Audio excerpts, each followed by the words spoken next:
Welcome to the SalesBread show. Today, there is a teardown that is due because it is so good. I replied to this, and I will likely, it's just perfect. This is such a beautiful cold outreach message that I wasn't planning on doing another teardown, but I had to. This got a 10 out of 10 in my book. And it's going to be one of the few episodes that I'm not going to be tearing down too aggressively here. A lot of this is gorgeous. So without further ado, let's give it a read. I'm Jack from SalesBread.com. And this is what you should strive for in your cold outreach on LinkedIn. So let's see here. This was a InMail, okay? And I usually don't like InMail messages, but it didn't matter. It was good enough. So InMails get a subject line. The subject line here is, what are you baking, Jack? Okay, and that's a nod to the SalesBread brand. So far, so good. Okay. Hey, Jack, your podcasts have been a free open university for me since 2021. Parentheses, I really miss the longer videos. Okay, so first line personalization, check. This message is for me. And by the way, as I'm thinking more and more about cold outreach, the first message needs to answer three questions. Why me? Why you? And what now? So why me? This first line kind of takes care of that, where, or at least partially, I came, like, this is for me because they've been tuning into the podcast since 2021. We'll get more into the why me in the next line, where it says, seems like you're more active on LinkedIn than ever before. So that's the why me. Why you is, why should I engage with you? That involves the benefits and the social proof to kind of position yourself as a, on the same level playing field. And what now is a call to action. But anyways, I'm getting ahead of myself. Seems like you're more active on LinkedIn than ever before. Any plans to go heavy on content here? I help a few agency clients craft insightful yet engaging content with basically links to two profiles that, sure enough, were agency clients that were, I use the word LinkedIn famous, maybe. And the content on there is good. And the message closes with, I'd love to create a couple free content samples for you to try out. Mind if I send them your way?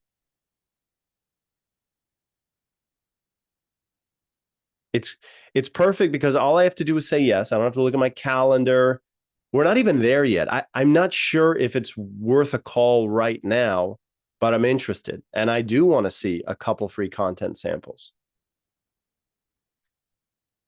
So it's easy for me to take this action, and there's clear value out of me taking the action. I will see free content samples that I can try out. How can I lose? Okay, so do I have any edits here? Boy.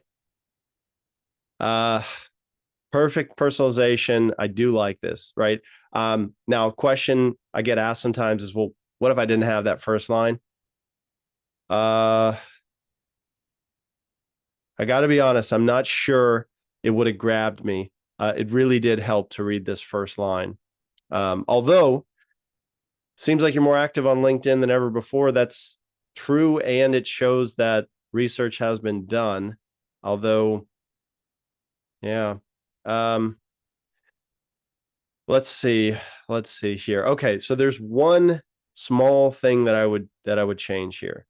Instead of hoping that I would click both links, I would have thrown a line in here, right in here. I help a few agency clients craft insightful yet engaging content that's earned an average of, let's say 15,000 profile views after, let's say, 90 days. So I'm making stuff up now. 15,000 monthly profile views after 90 days. So whatever this like metric of success is, my only note is put that here so that I don't have to do the work to infer what the end benefit is on the profile. Now, including the profile links, great idea. That's as much social proof as you can get because you can kind of fabricate that. But spelling out the end benefit would have made this dead simple to interpret, to get the value here. And then that call to action.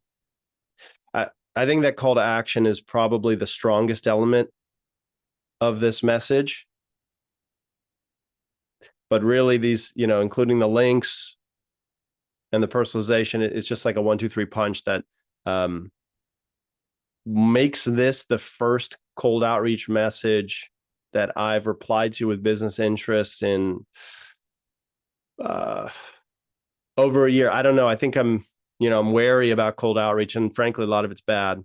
So hats off to the gentleman who sent me this. And there are quite a few takeaways here. But as you write your first cold outreach message, keep those 3 questions in mind. Why you? Why me? Why you? And what now? This cold outreach answered all 3 of those eloquently. So that's it. Jack from SalesBread. Have a great week.